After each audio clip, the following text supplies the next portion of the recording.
Selamat siang pemirsa, berjumpa lagi bersama saya Anissa Fadila dalam Berita Sekilas Info. Selama 30 menit ke depan, berbagai informasi terkini dan terpercaya akan menemani aktivitas Anda di siang hari ini. Saja kita simak berita yang pertama. Di hari terakhir PSBB, seluruh penutupan akses jalan dengan beton telah dibuka kembali. Pos pemeriksaan checkpoint PSBB telah dibubarkan. Warga Kota Tegal, Jawa Tengah telah beraktivitas normal. Sejak tanggal 23 April lalu, Kota Tegal yang pertama kali melakukan isolasi wilayah dan berakhir di hari ini tanggal 22 Mei 2020. Kota Tegal telah berstatus zona hijau atau bebas dari COVID-19 sejak beberapa hari lalu. Namun warga tetap waspada akan penyebaran virus COVID-19. Rencananya siang nanti seluruh penjuru Kota Tegal akan disemprot cairan disinfektan dengan mengerahkan mobil pemadam kebakaran dan water cannon polisi.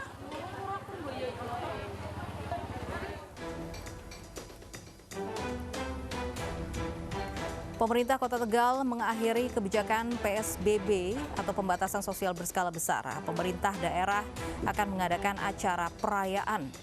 Berdasarkan pengumuman yang beredar di media sosial, penutupan PSBB Kota Tegal akan dirayakan dengan sirine dan pegelaran pesta kembang api.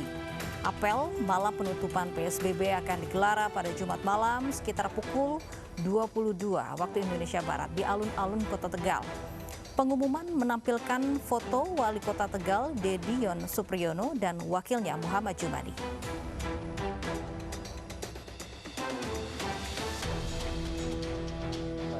Ini saya sekali lagi alhamdulillah berkah Ramadan, makanya Kota Tegal beberapa minggu yang lalu sudah dalam keadaan zona hijau seperti waktu Pak Gubernur datang ke Kota Tegal. Perlu saya sampaikan juga memang hari ini hari terakhir PSBB di Kota Tegal. Kenapa kita tidak melanjutkan PSBB? Karena memang kita sudah dalam zona hijau, artinya pasien yang positif COVID-19 sudah tidak ada lagi alias zero. Untuk itu pemerintah Kota Tegal hari ini siang nanti sekitar jam 13.00 setelah sholat Jumat kita akan melakukan, ini yang benar nih ya, akan melakukan penyemprotan disinfektan berskala besar. Kita akan menggunakan water cannon, kemudian kita akan pantau dengan helikopter juga.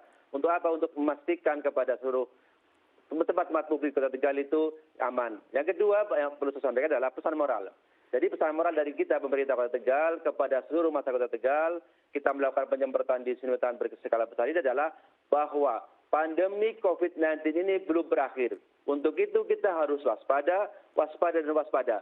Berhati-hati, prudent agar apa? Agar jangan sampai pandemi itu kembali lagi ke Kota Tegal. Untuk itu kita akan lakukan penyemprotan ini agar masyarakat, oh iya ternyata pandemi ini masih ada. Untuk itu protokol kesehatan harus dilakukan dengan ketat, social distancing, physical distancing, pakai masker, kemudian di tempat-tempat umum, tempat mal, pasar, tetap physical distancing. Itu yang kita akan lakukan, yang kita pesan moralkan kepada seluruh masyarakat Kota Tegal dan seluruh bangsa Indonesia ini bahwasannya ini pandemi belum berakhir.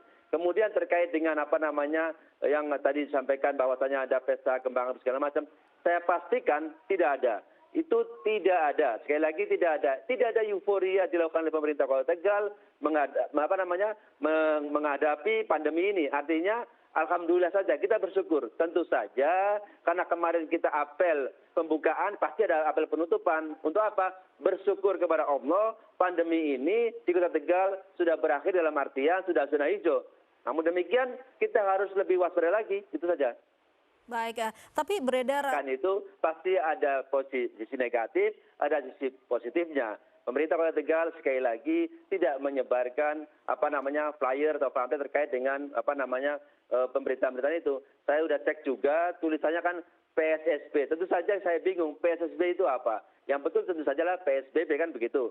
Untuk itu sekali lagi saya tegaskan ini sesuai saya sudah diskusi juga dengan Pak Gubernur, arahan beliau, Pak Wakil, Pak Wali tolong pastikan tidak ada pesta kembang api. Dan saya jawab sekarang agar publik tahu tidak ada yang namanya pesta kembang api. Euforia tidak ada. Kita hanya penutupan apel saja karena kita sudah berjaga di titik-titik yang kemarin kita beton, kemudian di pintu masuk Kota Tegal, kemudian di pintu keluar Kota Tegal, di mal-mal, di pasar selama ini kita jaga. Untuk itu karena sudah selesai PSBB-nya, tentu saja kita harus melakukan apel pembubaran dalam artian hanya untuk ormas kemarin yang ikut membantu kita, kemudian Satpol PP, Dishub, kemudian TNI Polri, semuanya Forkopimda untuk mengingatkan kita bahwasannya walaupun PSBB berakhir, tapi kita harus tetap waspada karena pandemi ini belum berakhir orang untuk berbelanja karena kita memang ini mendekati, kata orang Jawa itu berpegan. Akhir-akhir puasa itu pasti orang akan berbelanja untuk mempersiapkan pada saat Lebaran. Terlepas kita dalam pandemi seperti ini, tapi harus diketahui semuanya publik, Lebaran itu adalah cuma setahun sekali. Pasti kita tidak bisa melarang mereka untuk tidak beraktivitas. Untuk itu kita akan tetap meminta masyarakat Kota Tegal untuk setiap saat memakai masker saat keluar rumah, kemudian physical distancing diterapkan. Jangan kasih kendor. Sekali lagi, jangan kasih kendor. Kita harus pertahankan zona hijau ini dengan sebaik-baiknya. Untuk itu perlu kerjasama semua pihak. Rendahnya kesadaran dan disiplin masyarakat dalam mematuhi protokol kesehatan di tengah pandemi membuat peningkatan jumlah konfirmasi positif COVID-19 meningkat tajam.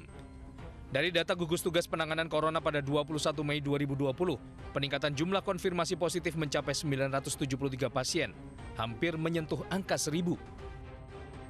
Hasil yang kita dapatkan adalah bahwa kasus konfirmasi COVID-19 saat ini, hari ini, meningkat 973 orang. Peningkatan ini luar biasa dan peningkatan inilah yang tertinggi. Peningkatan yang tertinggi ini terjadi di Jawa Timur khususnya. Sehingga totalnya menjadi 20.162 orang. Kasus sembuh meningkat 263 orang sehingga totalnya menjadi 4.838 orang. Kasus meninggal 36 orang sehingga total menjadi 1.278 orang. Sudah 392 kabupaten kota yang terdampak. Kasus ODP yang masih kita pantau dalam pemantauan sebanyak 50.187 orang. Sementara kasus PDP yang masih kita awasi sebanyak 11.066 orang. Saudara-saudara, peningkatan hari ini adalah peningkatan yang tertinggi. Oleh karena itu, mari kita kembali kepada hal yang mendasar. Dari data itu, jumlah tertinggi konfirmasi positif berasal dari Jawa Timur dengan penambahan 502 kasus positif corona. Hingga saat ini ada 2.998 kasus positif corona yang terkonfirmasi di Jawa Timur dengan 241 orang meninggal dunia. Di level Asia Tenggara, Indonesia menempati posisi kedua di bawah Singapura dalam jumlah kasus positif. Namun dibanding Singapura, angka kematian di Indonesia jauh lebih tinggi, sementara jumlah pasien sembuh di Indonesia tertinggal jauh dari Singapura. Sedangkan Filipina, Malaysia, dan Thailand berturut-turut berada di posisi 3 hingga 5 dalam kasus positif terbanyak di Asia Tenggara. Sementara 3 negara di Asia Tenggara mencatatkan 0 kematian akibat corona, yaitu Vietnam, Kamboja, dan Timor Leste. Khusus Timor Leste, negara ini juga mencatatkan 100% pasien sembuh dari corona. Bila angka pasien positif corona di Indonesia tak bisa dikendalikan, kapasitas rumah sakit di tanah air tak akan bisa menampung derasnya jumlah pasien. Ditambah lagi ringannya sanksi bagi pelanggar aturan PSBB dan rendahnya tingkat disiplin masyarakat. Semua hal ini akan membuat corona tak segera teratasi di Indonesia. Tim Liputan iNews melaporkan. Harga daging ayam dan daging sapi yang menjadi primadona pada hari raya melonjak tinggi. Di Pasar Senen, Jakarta Pusat, daging ayam negeri yang sebelumnya dijual seharga Rp30.000 per kilo, kini naik menjadi Rp38.000 per kilonya. Sementara harga daging sapi naik hingga 50%, yakni dari Rp90.000 menjadi Rp130.000 hingga Rp140.000 per kilogramnya. Selain daging ayam dan sapi, harga bawang merah dan tomat juga mengalami kenaikan. Harga bawang merah naik dari Rp50.000 per kilo menjadi Rp65.000 per kilonya. Sementara harga tomat naik dari Rp10.000 per kilo menjadi Rp20.000 per kilogramnya.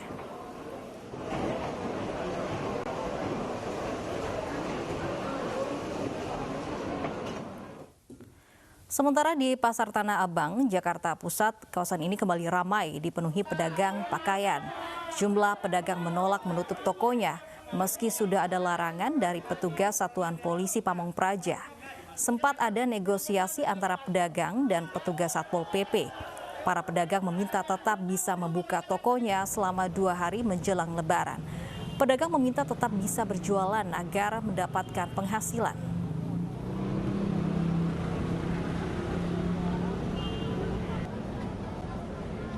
Seberang dari kawasan Pasar Tanah Abang, dan hingga hari ini, di mana hari ini merupakan 2 hari menjelang Lebaran begitu, masih terlihat ramainya penjual maupun pembeli yang datang ke kawasan Tanah Abang ini untuk mencari beragam macam pakaian untuk digunakan saat Lebaran nanti. Meskipun tadi pagi sempat adanya pembubaran dari petugas Satpol PP di kawasan Tanah Abang ini dan meminta untuk para pedagang menutup toko-toko mereka, namun nyatanya hingga saat ini mereka masih tetap membuka toko mereka dan juga masih banyak terlihat pembeli. Dan tadi pagi juga kami sempat melihat bahwa sempat adanya kompromi antara sejumlah petugas Satpol PP yang melakukan pembubaran dengan para pedagang. Dan para pedagang ini juga tadi sempat menolak dan juga meminta untuk tetap membuka toko mereka, di mana saat ini sudah 2 hari menjelang Lebaran. Mereka melihat adanya potensi masih banyaknya warga yang antusias untuk membeli pakaian Lebaran untuk di hari Idul Fitri nanti. Padahal saat ini masih diberlakukannya PSBB, yaitu untuk melakukan jaga jarak ataupun social distancing. Namun nyatanya hal ini tidak dipikirkan ataupun tidak dipedulikan oleh pedagang ini, karena mereka melihat bahwa saat ini masih banyaknya yang antusias untuk membeli pakaian dan juga bisa menjadi tempat mereka untuk saya melaporkan saat ini, yaitu di Pasar Balimester Jatinegara, Jakarta Timur. Puluhan pedagang menjajakan barang dagangannya di Pasar Balimester ini. Namun tidak hanya di pasar, para pedagang juga memanfaatkan trotoar di depan Pasar Balimester. Bahkan banyak pedagang yang menggunakan kendaraan pribadi dirinya untuk menjajakan barang dagangannya. Namun saat pihak pengamanan, yaitu pihak Satpol PP di Sub maupun pihak kecamatan tadi datang ke Pasar Balimester ini, para pedagang langsung kocar-kacir mengamankan barang dagangannya. Tidak hanya itu, pihak di Sub juga tak segan-segan mengempeskan kendaraan yang terparkir di sepanjang bahu jalan depan Pasar Balimester Jatinegara, Jakarta Timur ini. Namun seperti angin lalu, seperti terlihat di belakang saya, saat pihak pengamanan sudah pergi, para penjual maupun pembeli kembali memenuhi Pasar Balimester Jatinegara, Jakarta Timur ini. Tidak adanya nungguin iklan ya. Waktu nunggu, waktunya Garuda. Kalau denger, siap-siap ya. Iklannya mau habis. Ilus ya Garuda. Asiknya apa?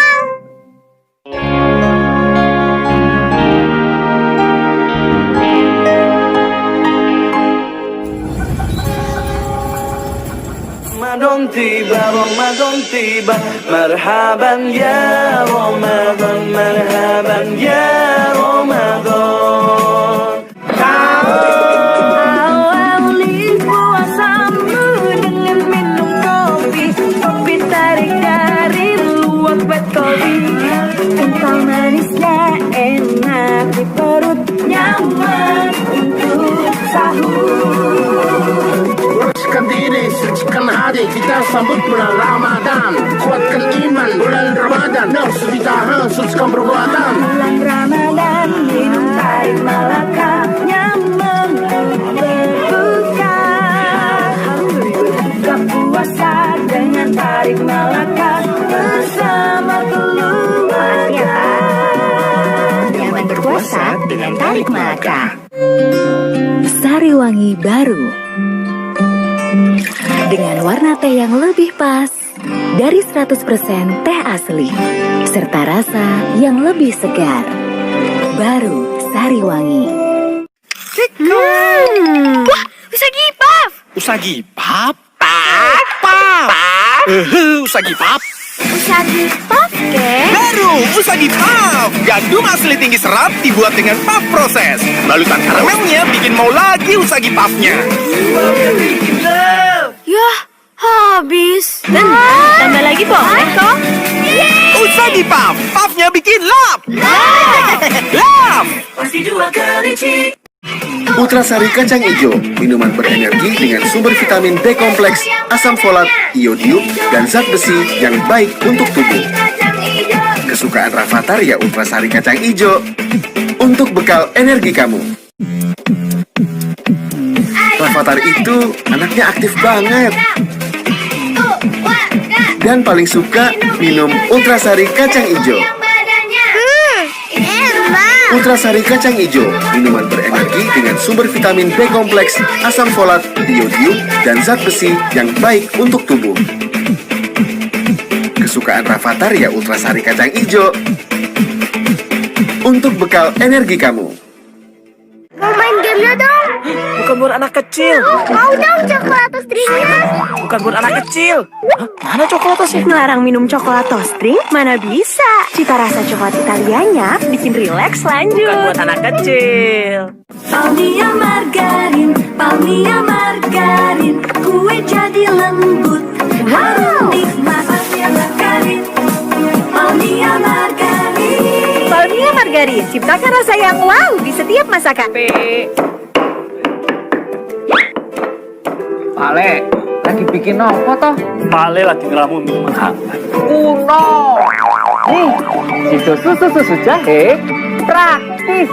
Susu, gula aren, dan jahe emprit bakar geprek.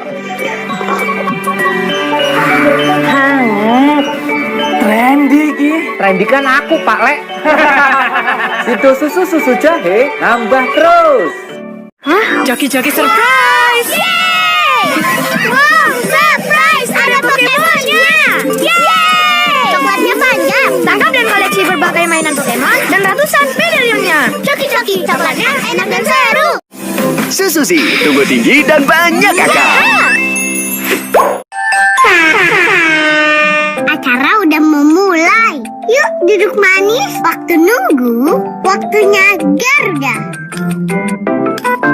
Ilus ya Garuda. Asiknya apa?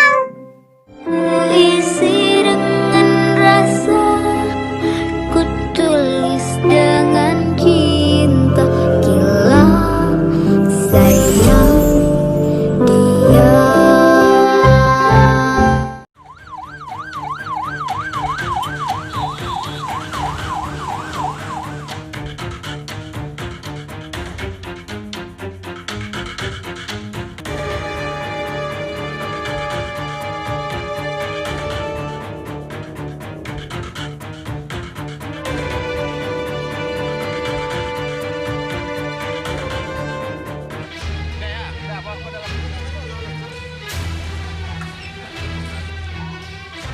Polisi menyergap seorang pria diduga bandar narkoba di halaman sebuah restoran cepat saji, Jalan Ahmad Yani, Kota Padang. Penyergapan dilakukan polisi yang menyamar, memancing pelaku untuk melakukan transaksi narkoba di lokasi tersebut.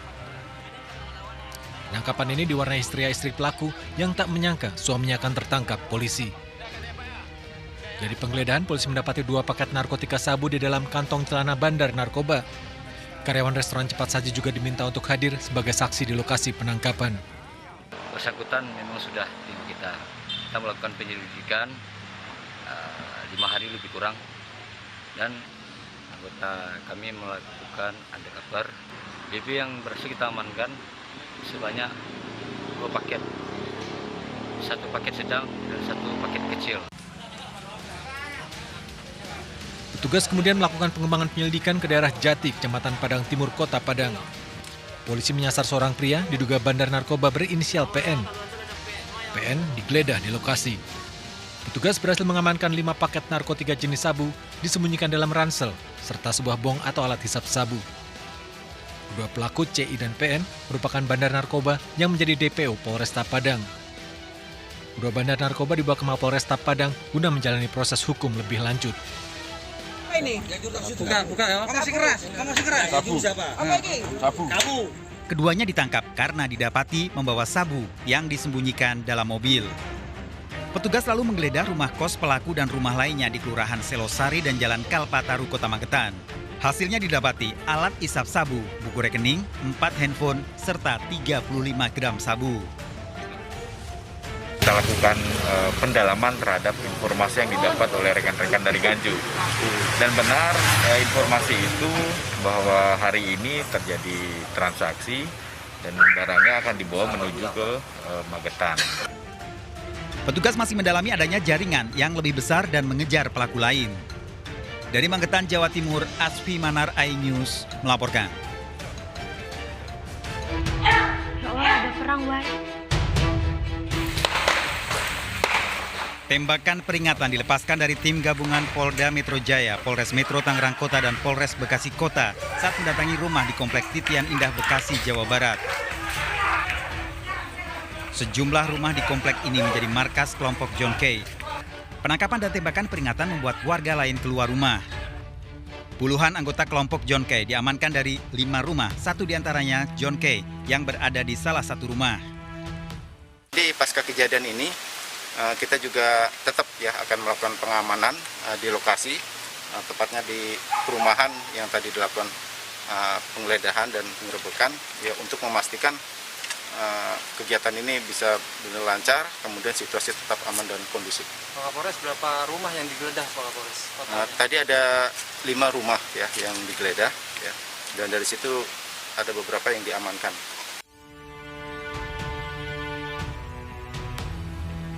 25 orang termasuk John K dibawa ke Polda Metro Jaya untuk melakukan pemeriksaan setelah melakukan penyerangan di Tangerang.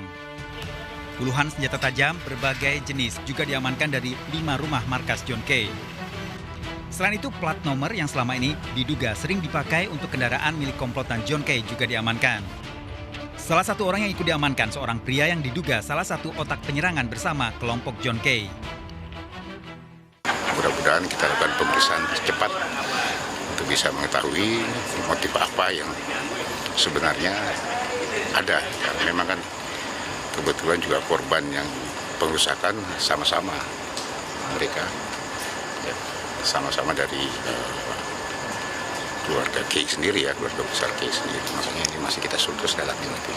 Ya tunggu saja nanti hasil dari pemeriksaan sendiri. Si JK ini sebagai apa, Pak?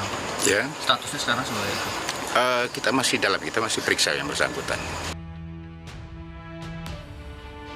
Jejak John K alias John Refra bebas bersyarat dari Lapas Nusa Kambangan Cilacap, Jawa Tengah, 26 Desember 2019. John K dipenjara karena berstatus terpidana kasus pembunuhan bos PT Sanex Steel, Tan Haritantono alias Ayung. Dalam persidangan di Pengadilan Negeri Jakarta Pusat tahun 2012, majelis hakim menjatuhkan vonis 12 tahun penjara. Namun di tingkat kasasi, MA memperberat vonis dengan hukuman 16 tahun penjara atas pembunuhan berencana. Belum mendekam selama 12 tahun, John K dinyatakan bebas bersyarat pada 26 Desember 2019. Tidak sampai 1 tahun, John K ditangkap polisi bersama kelompoknya setelah melakukan penyerangan di Green Lake City, Cipondoh, Tangerang. Ya Allah, ada perang, Wai. Ada perang. Minggu kemarin, sejumlah pria bersenjata merusak sebuah rumah di perumahan Green Lake City, Cipondoh, Tangerang. Sebelumnya, pelaku melukai petugas keamanan perumahan yang berjaga. Saat diadang, pelaku melepaskan tembakan hingga menyebabkan satpam dan pengemudi ojek online terluka. Penyerangan diduga dipicu permasalahan pelaku dengan pemilik rumah. Pasca penyerangan, aparat Polda Metro Jaya menggelar olah tempat kejadian perkara dan meminta keterangan sejumlah saksi. Dari hasil pemeriksaan polisi, penyerangan kelompok John K di Green Lake City berawal masalah pribadi terkait pembagian hasil penjualan tanah. John K beserta puluhan anak buahnya bentrok dengan kelompok Nus K yang mengakibatkan 1 orang tewas. 30 orang telah diamankan di Polda Metro Jaya termasuk John K. Motif ini adalah sesama, sebenarnya masih bisa dikatakan mereka ini masih keluarga antara John K dengan Nus K. Ini dilandasi ataupun berdasarkan permasalahan pribadi, ya, permasalahan pribadi antara saudara John K dengan Nus K, ya, terkait adanya ketidakpuasan dalam hal ini pembagian uang hasil penjualan tanah, ya. Jadi ini masalah pribadi sebenarnya awalnya itu. Tetapi karena dilandasi dengan tidak adanya penyelesaian, kemudian mereka saling mengancam melalui HP. Hingga kini 30 orang masih menjalani pemeriksaan untuk mendalami peran masing-masing. Polisi juga menyelidiki tewasnya seorang warga di Jalan Kresek Raya, Cengkareng kaitannya dengan penyerangan di dini hari, memecahkan kaca etalase menggunakan helm dan membawa kabur sejumlah perhiasan perak. Udah. Pelaku akhirnya diselamatkan petugas dari amuk massa, dibawa ke Polsek Cihideng untuk diperiksa lebih lanjut. Pelaku beralasan nekat mencuri karena butuh uang untuk biaya pernikahan. Mengambil helm, kemudian masuk ke toko dan memecahkan kaca etalase, kemudian mengambil perak, bukan emas, perak 9 keping. Akibat perbuatannya, pelaku terancam hukuman 5 tahun penjara. Dari Tasikmalaya, Jawa Barat, Asep Juharyono, iNews melaporkan.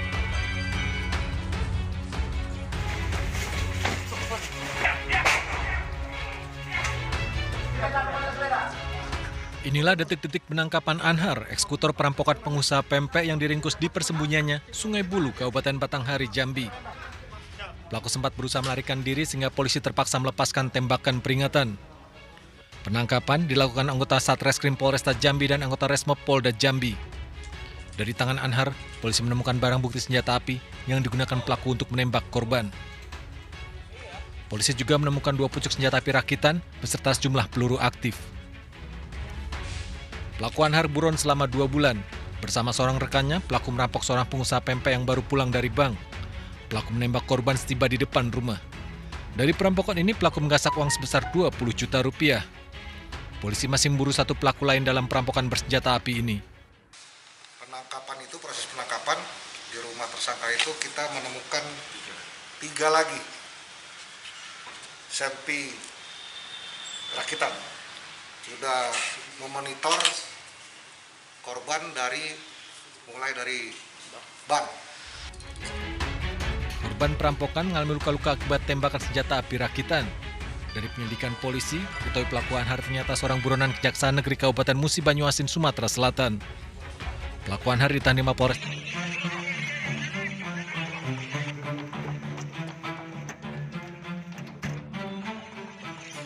Seorang wanita ibu rumah tangga tergeletak tak sadarkan diri setelah menjadi korban jambret di kawasan Jembatan Layang, flyover Jalan Urip Sumoharjo, Kota Makassar. 2 pelaku bersepeda motor menjambret tas korban yang tengah mengendarai sepeda motor. Sempat terjadi saling tarik-menarik hingga korban terjatuh dan tak sadar diri. Beruntung ada 2 prajurit TNI berpakaian preman di sekitar lokasi. Kedua anggota TNI langsung mengejar pelaku. Seorang pelaku tertangkap sementara rekannya berhasil kabur.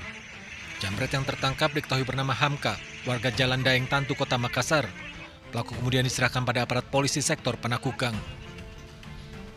Berbekal pengakuan pelaku Hamka, polisi mengembangkan penyelidikan. Polisi mengirim pelaku Hamka ke rumah rekannya. Namun buruan polisi tak ada di rumah, diduga telah melarikan diri dan bersembunyi. Polisi berhasil mengamankan seorang lelaki diduga penadah barang hasil kejahatan jambret. Dalam pemeriksaan sementara, pelaku Hamka mengaku telah melakukan aksi jambret sebanyak 7 kali bersama rekannya Rangga. Hasil kejahatan digunakan untuk membeli kebutuhan sehari-hari dan narkotika jenis sabu. Pelaku utama bersama terduga penadah masih menjalani proses hukum di Mapolsek Panakukang. Kota Tanjung Morawa. Tiba-tiba udah langsung ditarik aja. Gimana posisi kakak? Di atas flyover? Iya. Kondisi waktu itu sepi? Sepi. Istri dari wartawan ini melaporkan ke Mapolsek Patumba. Korban berharap polisi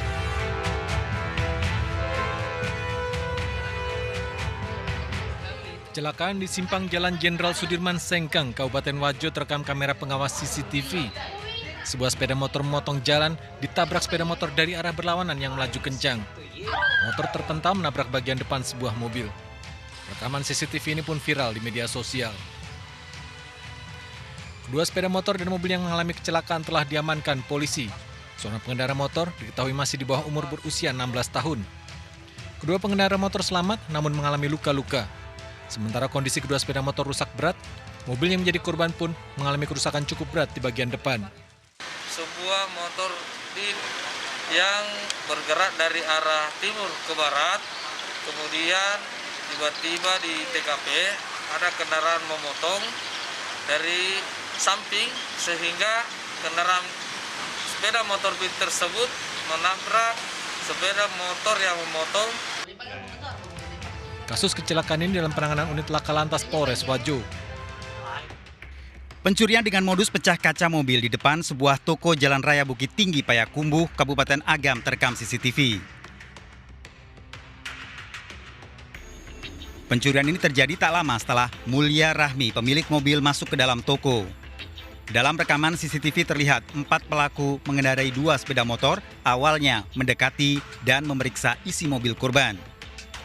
Pelaku lalu memecahkan kaca mobil dan menggasak 2 tas yang ada di jok penumpang lalu kabur ke arah Baso. CCTV kan pas beraksi selesai, yang ini berangkat, yang ini juga berangkat. Begitu. Nah, itu Bang yang punya mobil siapa itu Bang, korbannya Bang? Demikian yang saya laporkan saat ini. Saya Anissa Nurfadilah dan segenap kru yang bertugas pamit undur diri. Terima kasih.